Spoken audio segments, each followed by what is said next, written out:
नमस्कार दोस्तों, angel broking के इस पॉडकास्ट में आपका तहे दिल से स्वागत है। जैसा कि आप जानते हैं, इस पॉडकास्ट के जरिए हम आपको स्टॉक मार्केट से जुड़ी मुश्किल से मुश्किल बातें भी एकदम आसान तरीके से समझाते हैं, जिससे कि आप भी एक सक्सेसफुल ट्रेडर या इन्वेस्टर बन सके। SBI cards and payments is the second largest credit card company in India. Credit market में SBI कार्ड्स एंड पेमेंट्स का लगभग 18% मार्केट शेयर है। SBI कार्ड्स एंड पेमेंट्स में SBI बैंक का 74% कंट्रोलिंग स्टेक है। Recently SBI cards and payments के stock का initial public offering that is IPO हुआ। In this podcast, we will discuss the details of this IPO and how the coronavirus panic spoiled the party for SBI card in certain ways. We will also discuss why the SBI card stock still remains a good long-term bet. SBI cards का IPO discuss करने से पहले SBI cards किस किस्म की company है उस पर एक नजर डालते हैं।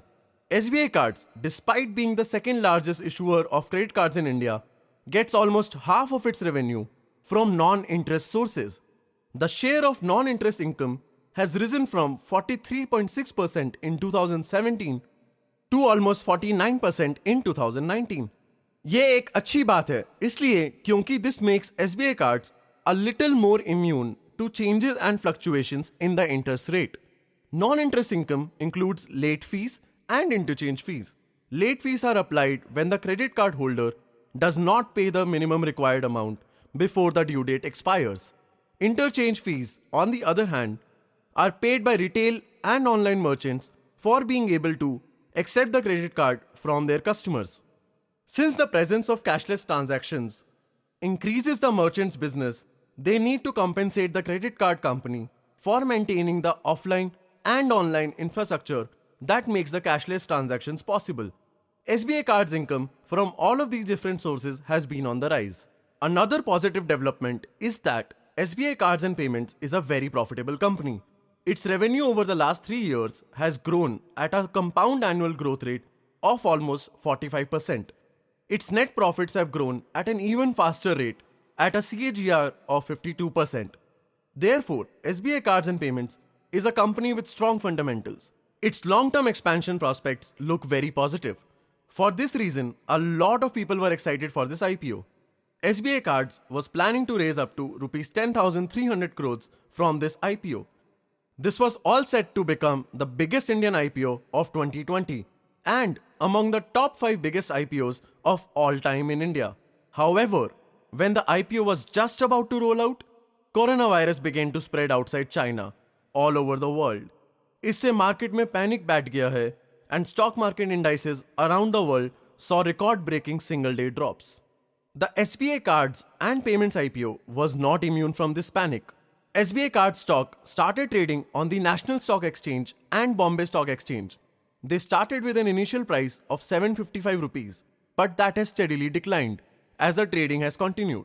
On both the indexes, the price of an SBI Card stock has declined by almost 10%. This is not surprising as the Bombay Stock Exchange has lost almost 10,000 points after touching a high point in January. However, the experts believe that investors should continue to remain bullish on the long-term prospects of the SBI Card stock. There are 3 main reasons for it. First, SBI Cards एक ऐसे business में function कर रहा है जहां growth prospect extremely high है. India's low credit card penetration is all set to change in the coming decade. The signs for the coming expansion are there for all to see in the numbers from the last 5 years. Everything from the number of transactions to the amount transacted to the number of credit card holders has doubled since 2015. As India's middle class expands and gathers more purchasing power and greater aspirations, the credit card penetration will keep increasing. As one of the leading providers of a commodity, a credit card whose demand will keep increasing in the next 10 to 20 years, SBI Card has a bright long-term future.